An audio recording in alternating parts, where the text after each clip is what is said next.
Hi Kannada Veda YouTube ಚಾನಲ್ಗೆ ಎಲ್ಲ ಒಂದು ವಿದ್ಯಾರ್ಥಿನಿಯರಿಗೆ ಅಭ್ಯರ್ಥಿಗಳಿಗೆ ಮಕ್ಕಳಿಗೆಲ್ಲರಿಗೂ ಕೂಡ ಸ್ವಾಗತನ ಕೂಡ ತಿಳಿಸ್ತಾ ನೀವು ನೋಡ್ತಾ ಇರುವಂಥದ್ದು ಕನ್ನಡವೇದ ಯೂಟ್ಯೂಬ್ ಚಾನಲ್. ಇದೀಗ ಒಂದು SLC ವಿದ್ಯಾರ್ಥಿಗಳಿಗೆ SLC ವಾರ್ಷಿಕ ಪರೀಕ್ಷೆಗಳು ನಿಗದಿಯಾಗಿರುವಂಥದ್ದಾಗಿರುತ್ತೆ. SLC ವಾರ್ಷಿಕ ಪರೀಕ್ಷೆ ಜೊತೆಗೆ ಒಂದು ಪೂರ್ವ ಸಿದ್ಧತಾ ಪರೀಕ್ಷೆಗಳನ್ನು ರಾಜ್ಯ ಮಟ್ಟದಲ್ಲಿ ನಡೆಸೋದಕ್ಕೆ ಶಿಕ್ಷಣ ಇಲಾಖೆ ಕಡೆಯಿಂದ ಒಂದು ಮಾಹಿತಿನ ಕೂಡ ಕೊಟ್ಟಿದ್ದಾರೆ ಅಂತ ಹೇಳ್ಬೋದು. SLC ವಿದ್ಯಾರ್ಥಿಗಳಿಗೆ 3 ಬಾರಿ ಪೂರ್ವ ಸಿದ್ಧತಾ ಪರೀಕ್ಷೆಗಳನ್ನು ಮಾಡ್ತೀವಿ ಅಂತ ಮಾಹಿತಿನ ಕೊಟ್ಟರು.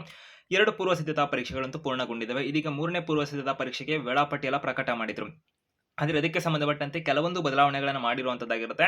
ಸೊ ಯಾವ ವಿಷಯದಲ್ಲಿ ಬದಲಾವಣೆಗಳಾಗಿದ್ದಾವೆ, ನಂತರ ಒಂದು ಪರೀಕ್ಷೆ ಸಮಯ ಏನಾಗಿರುತ್ತೆ, ಅಂತಿಮ ವೇಳಾಪಟ್ಟಿ ಪ್ರಕಾರ ಯಾವ ಒಂದು ದಿನಾಂಕಗಳಲ್ಲಿ ಯಾವ ಸಮಯದಲ್ಲಿ ಪರೀಕ್ಷೆ ಆಗುತ್ತೆ, ಹಿಂದೆ ಇದ್ದಂಥ ಒಂದು ಮಾಹಿತಿಗಳನ್ನು ಇವಾಗ ಇಲಾಖೆ ಕಡೆಯಿಂದ ಆದಂಥ ಹೊಸ ಬದಲಾವಣೆಗಳೇನಿದ್ದಾವೆ ಕಂಪ್ಲೀಟ್ ಮಾಹಿತಿ ವಿಡಿಯೋದಲ್ಲಿ ತಿಳ್ಕೊಂತೀರಾ.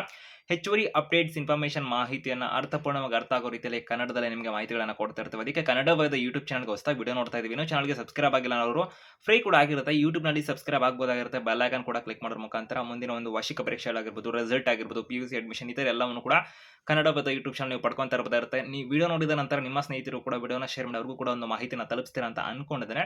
ಸೊ ವಿಡಿಯೋ ಇಷ್ಟ ಆಗ್ತಾರೆ. ಸೊ ಹೆಚ್ಚಿನ ಒಂದು ಅಪ್ಡೇಟ್ಸ್ಗಳಿಗಾಗಿ ಕನ್ನಡವಾದ ಯೂಟ್ಯೂಬ್ ಚಾನಲ್ಗೆ ಲೈಕ್ ಮಾಡೋದ್ರ ಮುಖಾಂತರ ನೀವು ಆ ಒಂದು ಸೂಚನೆ ಕೊಡಬಹುದು ಅಂತ ಹೇಳ್ತಾ ಒಂದೊಂದಾಗಿ ಎಕ್ಸ್ಪ್ಲೇನ್ ಮಾಡ್ತಾ ಹೋಗ್ತೇನೆ ನಾನು.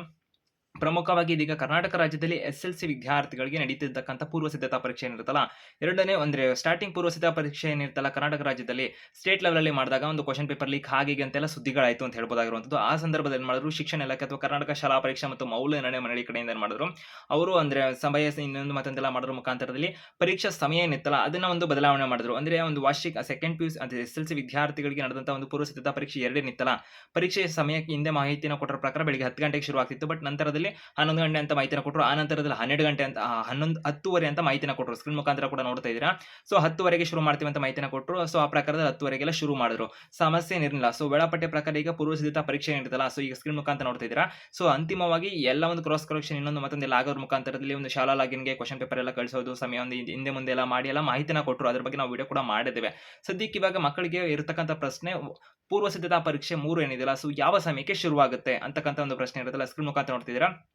ಬೆಳಿಗ್ಗೆ 10:30ರಿಂದ ಮಧ್ಯಾಹ್ನ ಒಂದು ತನಕ ಈ ಒಂದು ಸಮಯ ಏನಿದೆಯಲ್ಲ ಅಲ್ಲಿ ತನಕ ಒಂದು ಪರೀಕ್ಷೆಗಳು ನಡೆಯುವಂಥದ್ದು ಇರುತ್ತೆ. ಯಾವುದೇ ರೀತಿ ಇದರಲ್ಲಿ ಬದಲಾವಣೆ ಇರೋದಿಲ್ಲ. ಮಕ್ಕಳಿಗೆ ಪೂರ್ವ ಸಿದ್ಧತಾ ಪರೀಕ್ಷೆ ಫೆಬ್ರವರಿ ತಿಂಗಳ 23ನೇ ತಾರೀಕಿನಿಂದ ಅಭ್ಯರ್ಥಿಗಳಿಗೆ ಒಂದು ಪರೀಕ್ಷೆಗಳು ನಡೀತಿದ್ದು, ಫೆಬ್ರವರಿ ತಿಂಗಳ 28ನೇ ತಾರೀಕು ತನಕ ಈ ಒಂದು ಪರೀಕ್ಷೆಗಳು ನಿಗದಿಯಾಗಿದ್ದಾವೆ.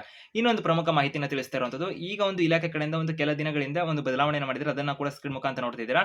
ಸಮಾಜ ವಿಜ್ಞಾನ ವಿಷಯಕ್ಕೆ ಸಂಬಂಧಪಟ್ಟಂತೆ ಒಂದು ಪರೀಕ್ಷೆ ಏನಿತ್ತಲ್ಲ, ಫೆಬ್ರವರಿ ತಿಂಗಳ 28ನೇ ತಾರೀಕು 2026ರಂದು ನಿಗದಿಯಾಗಿದ್ದಂತ ಒಂದು ಪರೀಕ್ಷೆ ಏನಿತ್ತಲ್ಲ, ಅಂದೇ ಸೆಕೆಂಡ್ PUC ವಿದ್ಯಾರ್ಥಿಗಳಿಗೆ ಒಂದು ವಾರ್ಷಿಕ ಪರೀಕ್ಷೆ 1 ನಡೀತಾ ಇರುವಂತದ್ದಾಗಿರುತ್ತೆ. ವಾರ್ಷಿಕ ಪರೀಕ್ಷೆ 1 ಅಂದ್ರೆ ಫೈನಲ್ ಎಕ್ಸಾಮ್ ಸ್ಟಾರ್ಟ್ ಆಗ್ತಿರೋದ್ರಿಂದ ಸೆಕೆಂಡ್ PUC ವಿದ್ಯಾರ್ಥಿಗಳಿಗೆ ಈ ಒಂದು ಪೂರ್ವ ಸಿದ್ಧತಾ ಪರೀಕ್ಷೆ ಏನಿರುತ್ತಲ್ಲ SLC ವಿದ್ಯಾರ್ಥಿಗಳಿಗೆ ಅದರ ಒಂದು ಸಮಯವನ್ನು ಬದಲಾವಣೆ ಮಾಡಿದರೆ, ಅಂದ್ರೆ ಸಮಾಜ ವಿಜ್ಞಾನ ವಿಷಯದ SLC ಪೂರ್ವ ಸಿದ್ಧತಾ ಪರೀಕ್ಷೆ 3 ಏನಿದೆಯಲ್ಲ, ಸಮಾಜ ವಿಜ್ಞಾನ ವಿಷಯದ ಪರೀಕ್ಷಾ ಸಮಯವನ್ನು ಮಾತ್ರ ಇಲ್ಲಿ ಸಂಪೂರ್ಣವಾಗಿ ಬದಲಾವಣೆ ಮಾಡಿದರೆ, ಬೆಳಿಗ್ಗೆ ಬದಲಾಗಿ ಆ ಒಂದು ವಿಷಯ ಏನಿರುತ್ತಲ್ಲ 28ನೇ ತಾರೀಕು ಎಕ್ಸಾಮು ಅದನ್ನ ಬೆಳಿಗ್ಗೆ ಒಂದು 10 ಗಂಟೆ ಅಂತ ಮಾಹಿತಿನ ಕೊಟ್ಟರೆ. ಬಟ್ ಫೈನಲ್ ಟೈಮ್ ಟೇಬಲ್ ಪ್ರಕಾರ 10:30 ಅಂತಾನೆ ಇತ್ತು. ಸೊ ಹೆಚ್ಚು ಕಮ್ಮಿ ನೀವು ತಡೆನ ಮಾಡಕ್ ಹೋಗ್ಬೇಡಿ. ಬೆಳಿಗ್ಗೆ 9:30 ಆಲ್ಮೋಸ್ಟ್ ನೀವು 9 ಗಂಟೆ 9 ಒಳಗಡೆ ನೀವು ಆಲ್ಮೋಸ್ಟ್ ಶಾಲೆಗಳಿಗೆ ಹಾಜರಾಗಿರಿ ಅಂತ ನಾವು ಕೂಡ ಹೇಳ್ತಾ ಇರುವಂತದ್ದು. ಯಾಕಂದ್ರೆ ಇಲಾಖೆಯವರು ಮಾಹಿತಿನ ಕೊಟ್ಟರ ಪ್ರಕಾರ 9 ಗಂಟೆಗೆಲ್ಲ ಮಕ್ಕಳು ಶಾಲೆಯಲ್ಲಿ ಹಾಜರಿರಬೇಕು ಅಂತ ಮಾಹಿತಿನ ಕೂಡ ಕೊಟ್ಟಿದ್ದಾರೆ. ಸೊ ನೀವು ಬೇಗನೆ ಹೋಗಿರಿ, ಓಕೆನಾ. ಈಗ ಅಲ್ಲಿ ಕೊಟ್ಟರ ಮಾಹಿತಿ ಪ್ರಕಾರ ಬೆಳಗಿನ ಬದಲಾಗಿ ಆ ಸಬ್ಜೆಕ್ಟ್ ಏನಿರುತ್ತಲ್ಲ ಅದನ್ನ ಮಧ್ಯಾಹ್ನ 2 ಗಂಟೆ ಸಮಯಕ್ಕೆ ಅಂದ್ರೆ ಒಂದು ಸಮಯ ಮಾಹಿತಿನ ಕೊಟ್ಟಿರಲ್ಲ, ಸ್ಕ್ರೀನ್ ಮುಖಾಂತರ ನೋಡ್ತಾ ಇದ್ದೀರಾ. ಆ ಒಂದು ಸಮಯಕ್ಕೆ ಪರೀಕ್ಷೆ ಶುರು ಆಗುತ್ತೆ ಅಂತ ಮಾಹಿತಿನ ಕೊಟ್ಟಿರೋದು ಇರುತ್ತೆ. ಅಂದ್ರೆ ಸಮಾಜ ವಿಜ್ಞಾನ SLC ಪೂರ್ವ ಸಿದ್ಧತಾ ಪರೀಕ್ಷೆ 3 ಏನಿದೆಯಲ್ಲ ಆ ಒಂದು ವಿಷಯಕ್ಕೆ ಸಂಬಂಧಪಟ್ಟಂತೆ ಮಾತ್ರ ಆ ಒಂದು ಬದಲಾವಣೆ ಆಗಿರೋದಾಗಿರುತ್ತೆ. ಇತರ ಒಂದು ಮಾಹಿತಿ ಏನಿದಾವಲ್ಲ, ಇನ್ನುಳಿದಂತೆ ಎಲ್ಲ ವಿಷಯಗಳು ಏನಿದಾವಲ್ಲ, ಹಿಂದೆ ಕೊಟ್ಟಂತ ವೇಳಾಪಟ್ಟಿ ಏನಿತ್ತಲ್ಲ, ಅಂದ್ರೆ ಜನವರಿ ತಿಂಗಳ 22, 21ನೇ ತಾರೀಕಿನ ಅವ್ರು ವೇಳಾಪಟ್ಟಿ ಕೊಟ್ಟಿದ್ರು.